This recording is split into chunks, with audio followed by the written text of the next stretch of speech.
La capacitación profesional no consiste en una transmisión de conocimientos de un especialista a alguien que desea aprender, sino que reside en espacios habilitados para reflexionar, dialogar y desarrollar, entre otras operaciones cognitivas, el pensamiento crítico. Las escuelas y los adultos en estos tiempos demandan recursos y herramientas innovadoras para afrontar los desafíos y los conflictos que se le presentan día a día. Muy buenas tardes. La Asociación Dante Alighieri, el Instituto Dante Alighieri y la Fundación de Sociedades Complejas, en colaboración con la Municipalidad de Villa Carlos Paz y el Consejo de Representantes, en la tarde de este jueves les da la bienvenida a todos a esta conferencia titulada Atrapados, desafío de los adultos para educar a niños y jóvenes de hoy. Agradecemos la presencia de todos en la jornada que nos convoca. Se encuentran con nosotros la Inspectora General de la Dirección General de Institutos Privados de Enseñanza, licenciada María Cecilia Ávila Paz, inspector de zona de nivel secundario de la Dirección General de Institutos Privados de Enseñanzas de la provincia de Córdoba, el profesor Héctor Reyes, representantes de la supervisión de zona de la misma repartición ministerial, zona 1 y 2, representantes de la Junta Directiva de la Asociación Mutualista del Docente de la provincia, secretario de Relaciones Institucionales del Ministerio de Educación de la provincia de Córdoba, el señor Carlos Alberto Sánchez, quien nos ha dejado la siguiente esquela. A la comunidad educativa del Instituto Dante Alighieri Villa Carlos Paz, agradezco la invitación recibida para participar de la conferencia sobre el tema Desafíos de los adultos para educar a niños y jóvenes hoy, a cargo del magíster Fernando Oneto y Andrea Kaplan, que han organizado conjuntamente con la municipalidad de esa ciudad. Felicito en esta ocasión y hago extensivo mi saludo a los integrantes de esa comunidad institucional, motivándolos a continuar gestionando encuentros formativos y enriquecedores. Lamentablemente, obligaciones inherentes a mi función, contraídas con anterioridad, me impiden estar presentes en esta oportunidad. Quedando a vuestra disposición, los saludo cordialmente Carlos Sánchez, secretario de Relaciones Institucionales del Ministerio de Educación. Para dar comienzo a esta conferencia, agradecemos la participación de sus exponentes. El magíster Fernando Oneto, licenciado en Filosofía de la Universidad del Salvador y docente de la Cátedra Ética y Medios de Comunicación de la Universidad de San Martín. Consultor de la Secretaría de Educación de la Nación, coordinador del Programa Nacional de Convivencia Escolar del Ministerio de Educación de la Nación. Tuvo a su cargo la dirección técnica del programa Renovación de las Normas de Convivencia, aplicado en 1.400 escuelas de nivel polimodal de la provincia de Buenos Aires entre los años 2001 y 2003. Ha coordinado proyectos de la Dirección de Capacitación y Perfeccionamiento de la Municipalidad de Buenos Aires. Fue jefe de gabinete y jefe de asesores de la Secretaría de Educación de la Ciudad de Buenos Aires, asesor de la Subsecretaría de Educación de la provincia de Buenos Aires y de programas nacionales de convivencia escolar en Paraguay y Chile, como experto de la Organización de Estados Iberoamericanos en el año 2003 y 2004. Ha impartido cursos y conferencias en Chile, Ecuador, Brasil y Uruguay. Lo acompaña la licenciada Andrea Kaplan, quien abordará en las escuelas y en las familias más comunicación, menos violencias. Andrea Kaplan es licenciada en Ciencias de la Comunicación Social por la Universidad de Buenos Aires, con especialización en políticas y planificación de la comunicación. Fundadora, junto a Julián Solotou, de Ecolecua, consultora educativa con aportes innovadores en gestión institucional, comunicación y marketing educativo y capacitación, asesoramiento y supervisión para profesionales, directivos, docentes, miembros de gabinete de todos los niveles de la enseñanza. Directora ejecutiva de la Fundación Sociedades Complejas, proyectos en salud y educación. coordinadora académica de los congresos internacionales sobre violencia en las escuelas y sobre problemáticas en educación y salud. Asesora y capacitadora sobre gestión, comunicación y vínculos no violentos en instituciones educativas privadas y públicas. Autora y compiladora de varios libros afines y de textos sobre sus temas de investigación en revistas y libros nacionales e internacionales. ¿Cuál es el sentido que tiene una escuela que nació en el siglo XIX, con docentes del siglo XX y con alumnos del siglo XXI? ¿Sigue la escuela teniendo el mismo sentido? ¿Debemos innovar? ¿Necesitamos autocrítica? ¿Se requiere de experimentar nuevas formas de educar? ¿Continuamos con el mismo formato? ¿Con otros? ¿Son nuestros niños y jóvenes nuevos desafíos? ¿Cuál es el rol del adulto frente a ellos? ¿Cómo ser padres y maestros hoy? ¿Estamos atrapados? Estos y otros interrogantes pretenden no ser retóricos, sino provocación para poner en cuestión el sentido y la validez de la educación. Los dejamos con ellos, a los que les damos la bienvenida con un fuerte aplauso.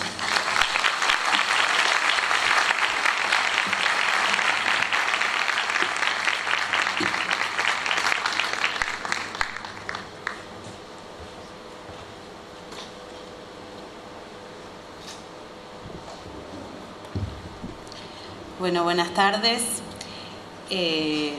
Gracias por acompañarnos, por responder a la convocatoria.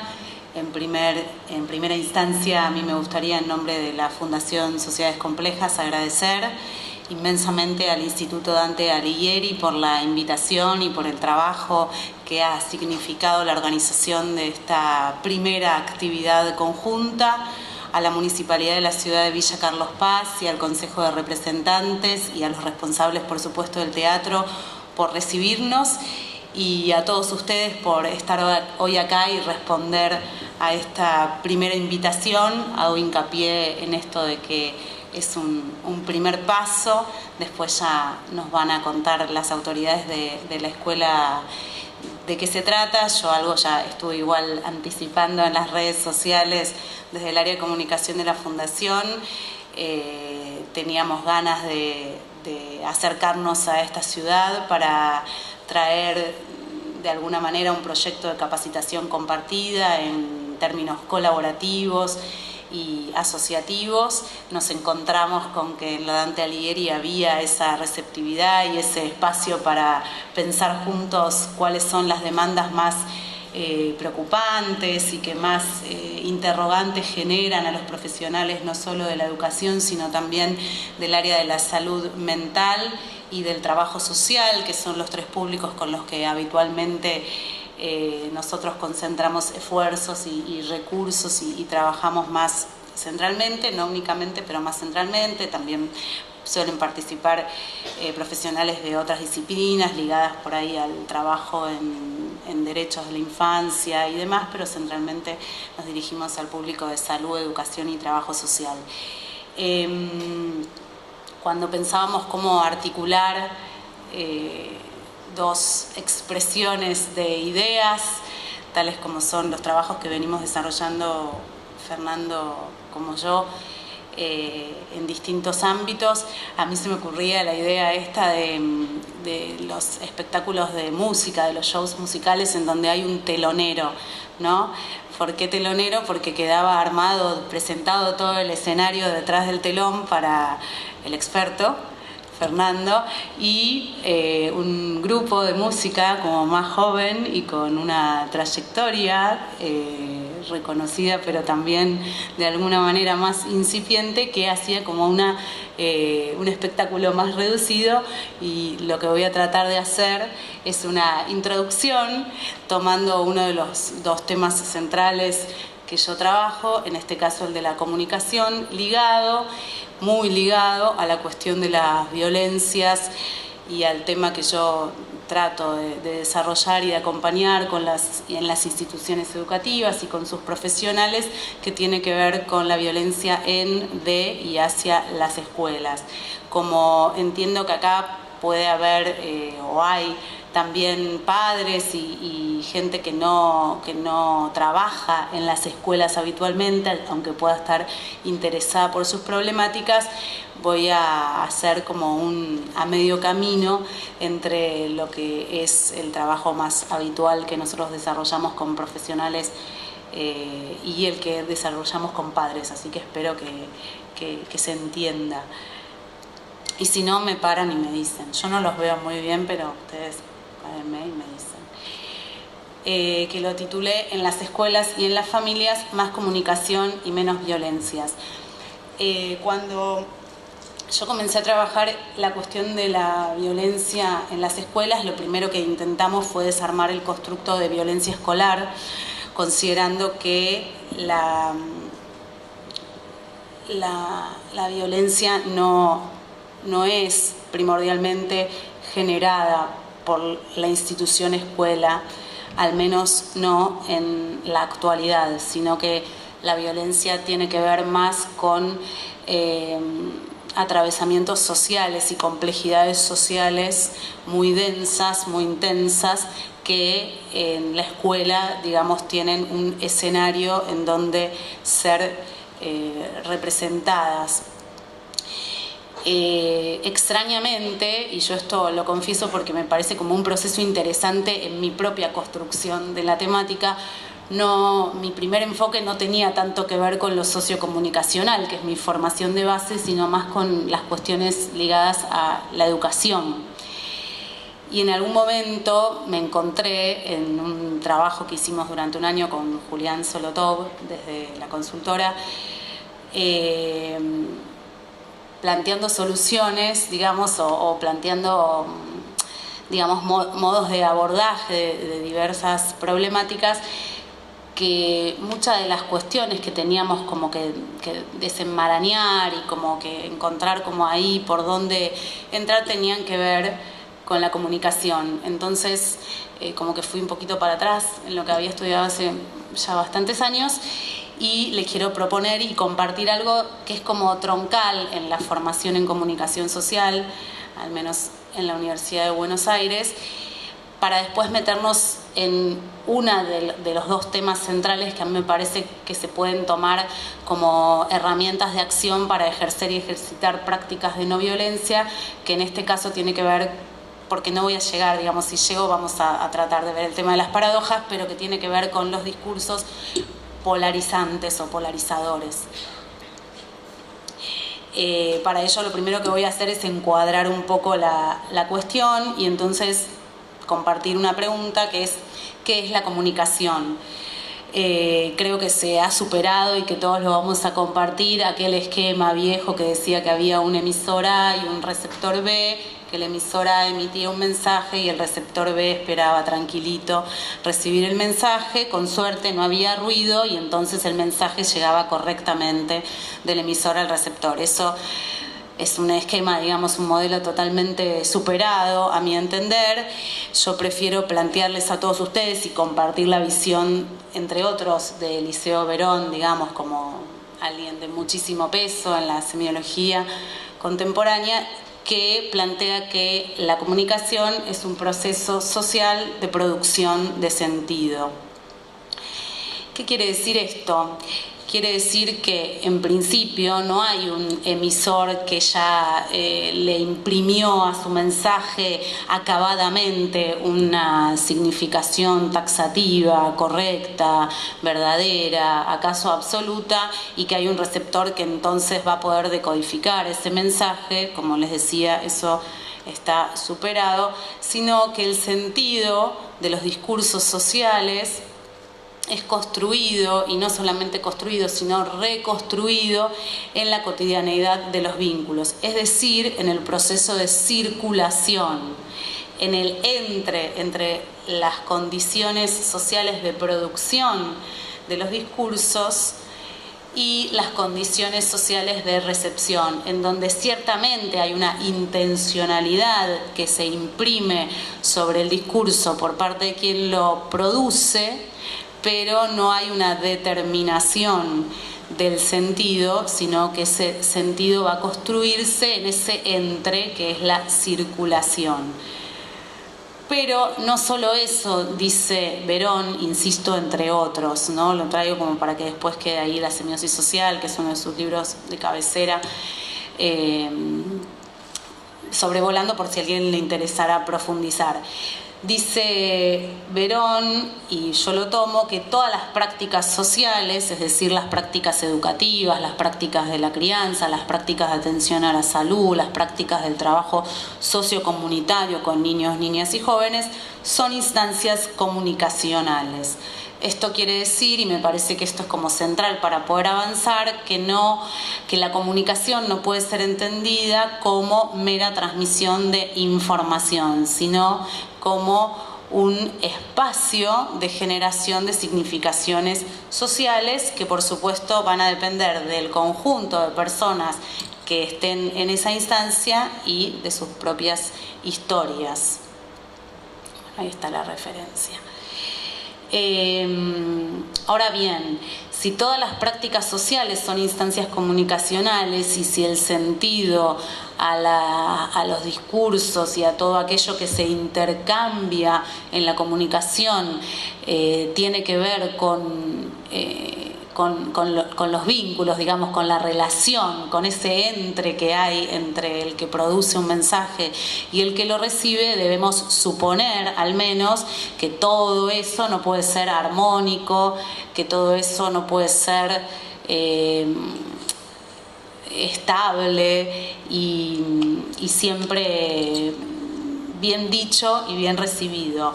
Con esto quiero compartir una frase de un filósofo italiano que dice que si bien es cierto que la comunicación puede albergar la hospitalidad, es decir, no dice que la comunicación es hospitalaria, amena, solidaria, dice que puede albergar la hospitalidad, también dice que hay que tener en cuenta que la comunicación, es decir, que las instancias comunicacionales, que las prácticas como instancias comunicacionales pueden albergar también la hostilidad y que eso, ambos conceptos, son los que le dan sentido a una comunidad.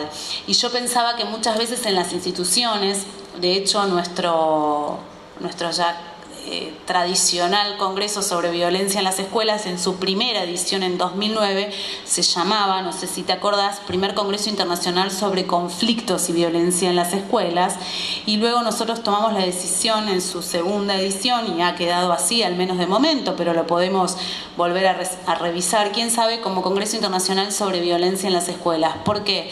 Porque trabajando un poco la cuestión de los conflictos, y en esto supongo que vamos a coincidir, no quiero decir llegamos a la conclusión, digo porque ya lo manejábamos, digamos, como algo que nos parece así, pero pensamos al conflicto como inherente, hoy lo charlábamos con María Esther cuando veníamos por acá, como inherente a cualquier grupo de dos o más personas. Entonces, quiero decir, no podemos pensar que las prácticas educativas, que las prácticas más hacia el interior de la familia que tienen que ver con la crianza y con los vínculos con los hijos, van a ser siempre, ni necesariamente, y hasta ni siquiera digamos como una expresión de deseo, libres de tensiones, de conflictos, de diferencias, de distancias, etcétera, sino como espacios donde se pueden cruzar estas dos cuestiones, la hospitalidad y la hostilidad, y que en ambos va a haber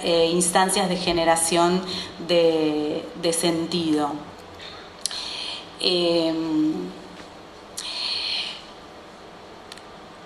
¿Qué es el sentido? Digamos, ¿qué es eso de que la comunicación es una producción social de sentido? Bueno, por un lado, yo creo que el sentido tiene mucho que ver con la cultura y que entonces la cultura tiene que ver con las representaciones y que entonces tiene que ver con las interpretaciones del mundo y que tiene que ver con los significados que le atribuimos al bien y al mal, a lo que se puede y a lo que no se puede, a lo que se debe y a lo que no se debe, y que por supuesto ese sentido es socialmente construido en tanto y en cuanto es necesariamente histórico y debe ser necesariamente contextualizado, tanto en términos espaciales como temporales. Es decir, el sentido son todas aquellas procesos de simbolización y de interpretación del mundo que nos permiten, en el mejor de los casos, vincularnos colaborativamente con el otro y reconocerlo como un otro significativo para nosotros. Tomando todo esto, digamos, como telón de fondo, una de las cuestiones que a mí me da la impresión que a veces olvidamos en los espacios de socialización a los que asistimos, en la calidad que sea. Esto puede ser simplemente cuando vamos a hacer un trámite, o cuando estamos dando una clase, o cuando estamos operando a un paciente en un quirófano. A veces nos olvidamos que necesariamente, y puede parecer medio ridículo decirlo así, nos llevamos a nosotros mismos a los espacios a los que vamos. Quiero decir, nuestra biografía personal, nuestra historia familiar, nuestra tradición, nuestras herencias nos acompañan. Muchas veces cuando surgen las diferencias en las capacitaciones con los docentes o en los trabajos más, digamos, internos de supervisión y de asesoramiento en las escuelas, cuando los docentes o aquellos que en ese momento están en el rol de docentes se empiezan a quejar mucho de los padres, yo les pido que paremos y que levantemos la mano todos aquellos que somos padres, que no somos padres después del horario de la clase, y cómo a veces esto se pierde, y por ahí llevándonos a nosotros mismos digamos, más conscientemente, si se quiere, vamos a poder generar como instancias de mayor comprensión y de amplitud del pensamiento y la mirada que depositamos, digamos, sobre ese otro, que nos genera a veces una tensión con nuestra tarea, una imposibilidad inclusive de cumplir con nuestro rol, etc.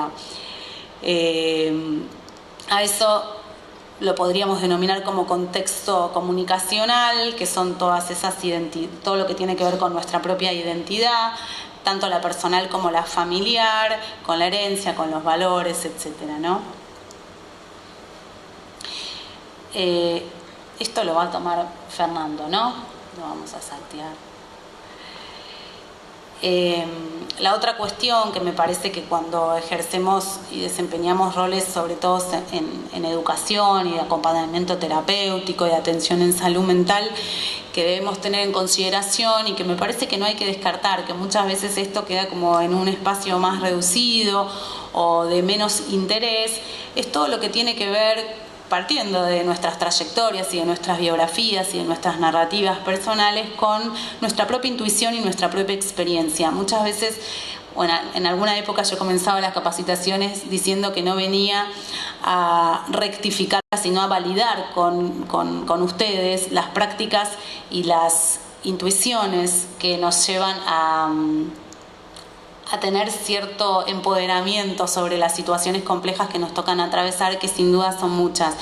Quiero decir, hay un conocimiento intuitivo, pero no intuitivo en el sentido, o sea, intuitivo acompañado por toda nuestra trayectoria, todos nuestros estudios, toda nuestra preparación, toda nuestra experiencia, que a veces pareciera que hay que dejar de lado e ir a buscar al libro, al manual, qué es lo que hay que hacer cuando pasa tal o tal cosa. Y yo quiero reponer en la práctica profesional, sobre todo, pero no únicamente de los docentes, la experiencia, el sentido crítico, la buena voluntad, que es un valor fundamental para poder atravesar ciertas tensiones que se dan tanto con los alumnos como con los padres de los alumnos en las escuelas, como valores que sirven y que debieran ser restituidos, digamos, a veces cuando quedan afuera, no siempre sucede, en las instancias comunicacionales. Pero, por supuesto,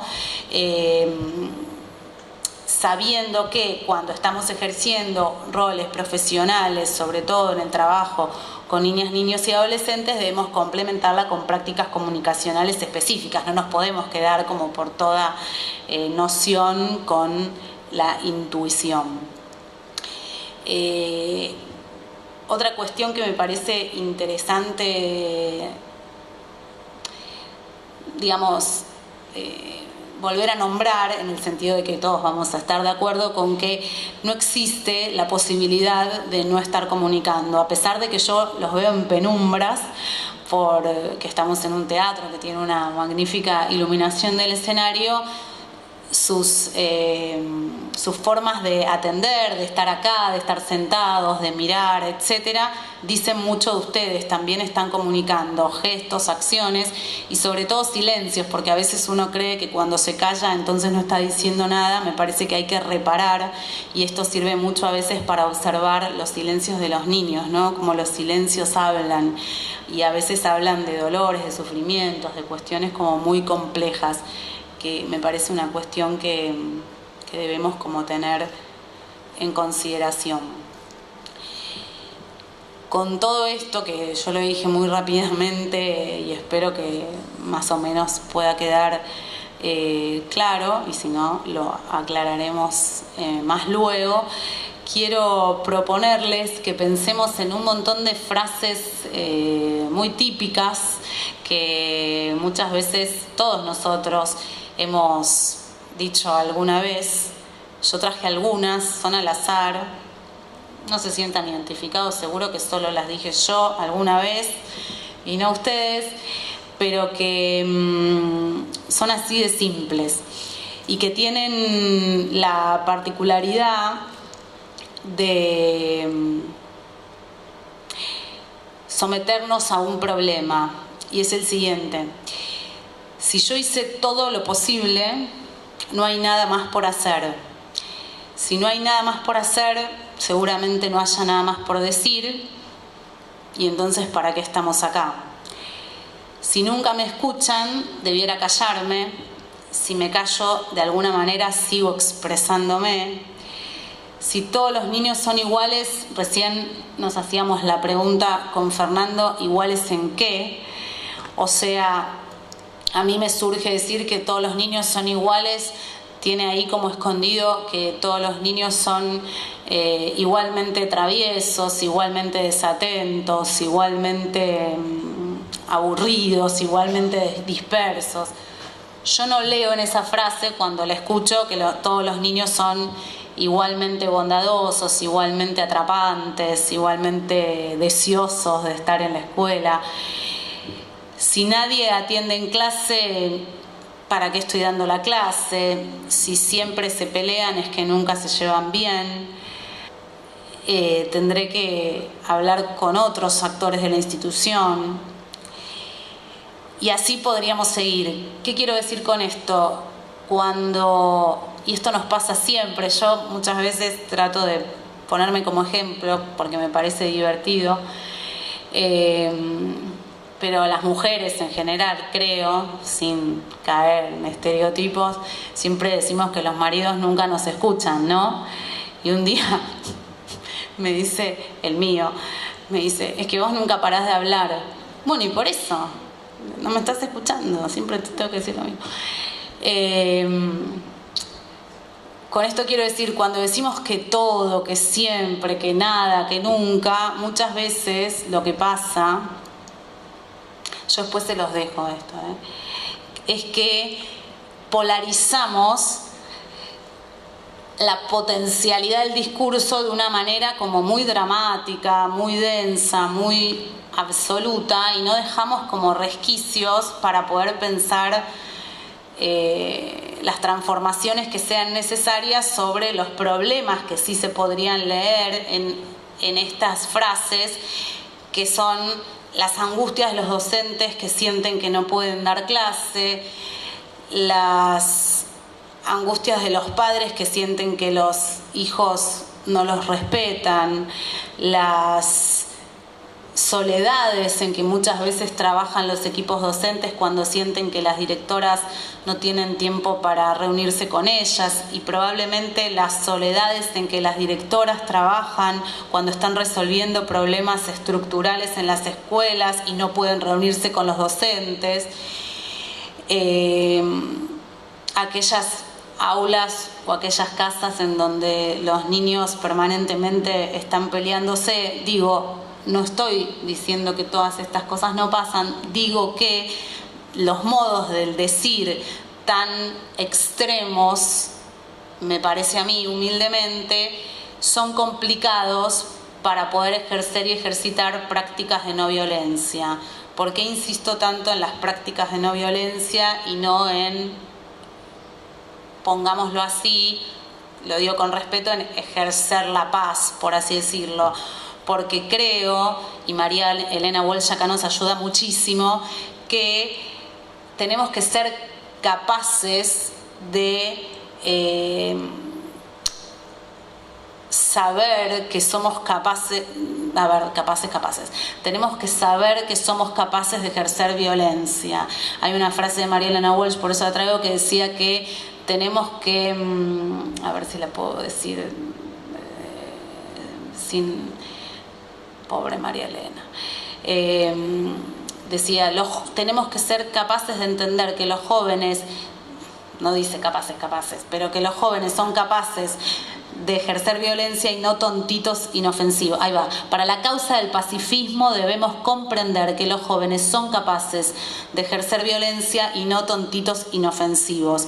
Quiero decir, me parece que el concepto de prácticas de no violencia lo que nos implica en la potencialidad de su no ejercicio, a pesar de que somos muy capaces de ejercerla, y debemos contenerla, digamos. No es que no existe en nosotros, sino sería como una ingenuidad hablar desde un lugar donde todos pudiéramos ser y no somos buenos y santos. Entonces digo, no desconozco, al contrario, para poder resolver la complejidad, la densidad, la soledad en la que a veces los profesionales trabajamos en las instituciones, debemos, es mi punto de vista, tratar de pensar cuántas veces hablamos de estas maneras y cuán poco eso nos ayuda.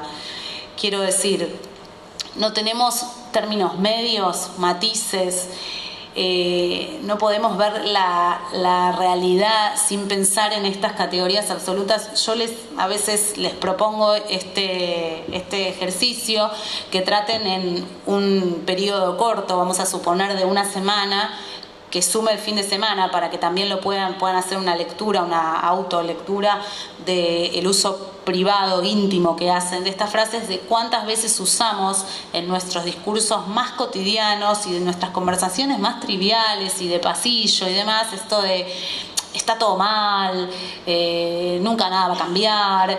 Y yo digo, pero no, si estamos acá, y como decía en una nota, creo que en La Capital, no me acuerdo, Fernando decía, seguro que tenemos esperanza, porque si no, no seguiríamos teniendo hijos y educando alumnos. Es decir, nosotros tenemos esperanza, sabemos que la realidad se puede transformar, y a veces hay prácticas muy sencillas como estas, que es como ir tratando de usar algunos matices que nos pueden ayudar a posicionarnos en otro lugar, un lugar que me parece que apuesta mucho más a la transformación, porque verdaderamente lo que creo es que este tipo de afirmaciones no pueden aportar a la búsqueda de soluciones, porque es como que la obturan. Yo me acuerdo siempre con bastante tristeza que un docente de educación física de una escuela pública de la ciudad de Buenos Aires me dijo, no, vos estás equivocada, no se puede hacer más nada porque esto no va a cambiar nunca y no sé qué. Y yo le decía, bueno, Jorge, qué sé yo, no sé qué.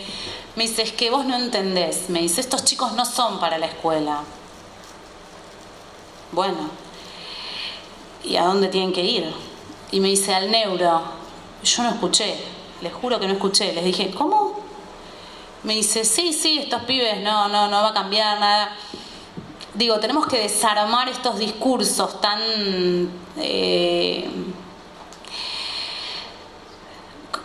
que generan tanto escepticismo, ¿no? Porque creo que a veces los decimos sin estar convencidos, porque estamos más convencidos de que tenemos esperanza que de estos discursos escépticos, ¿no? Entonces me parece como que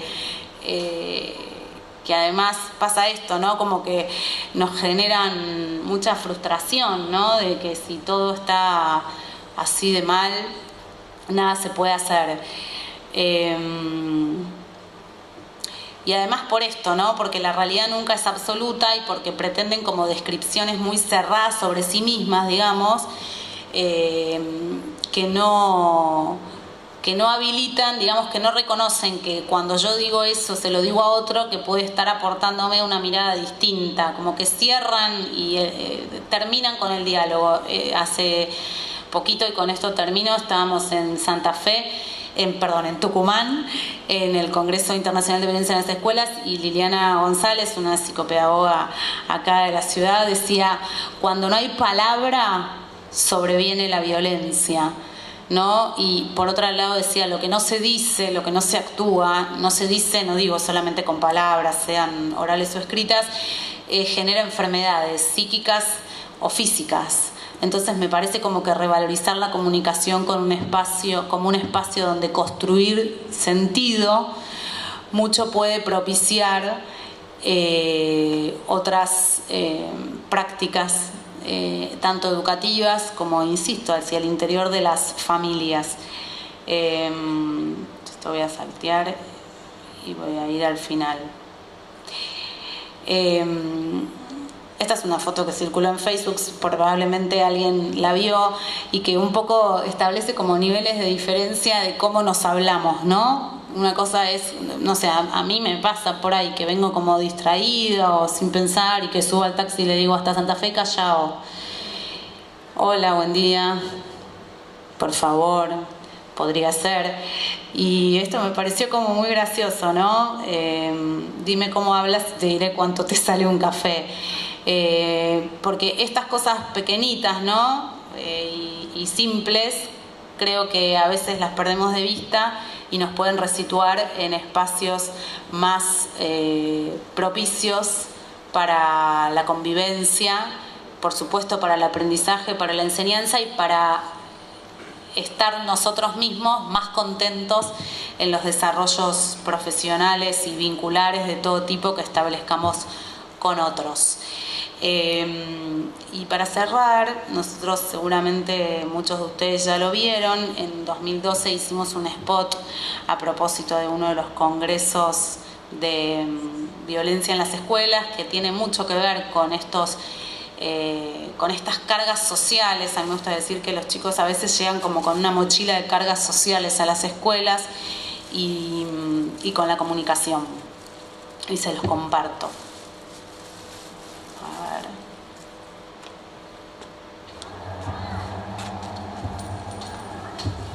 No haces la tarea, no notas la cosa del pizarrón, ¿sabes qué? Lo resolvemos facilito. Le voy a decir a tus padres que vos no sos un chico para esta escuela. Es que si no le pone límites a su hijo, señora, yo no tengo la culpa. No. Con usted no me interesa hablar. Quiero hablar con la directora. Esa maestra es una inútil, que no sirve para nada. La escuela es un desastre. Hoy, Amalia hizo cosas No me vengas a dar lecciones de moral y no me vengas a decir que soy una irrespetuosa. Roger that. Laughlin, lock. Get to your station. Stop picking targets. No puedes estar controlando lo que hace en la computadora, lo que ven en la tele. Este chico es un Al final te estoy criando un vago, ¿eh? No tenés cura. Las cosas te entran por un lado, te salen por el otro. No podés procesar una idea. ¿Te puedes quedar quieto? Con esto sabés qué hay que hacer. Pum, pum, pum. Chao, 3 tiros y listo. Eso.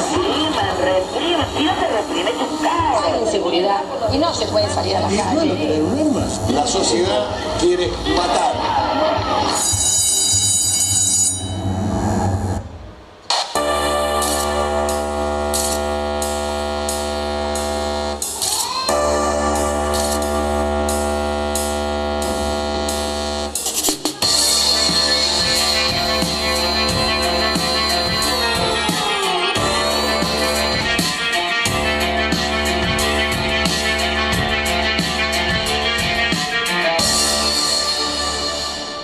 Gracias.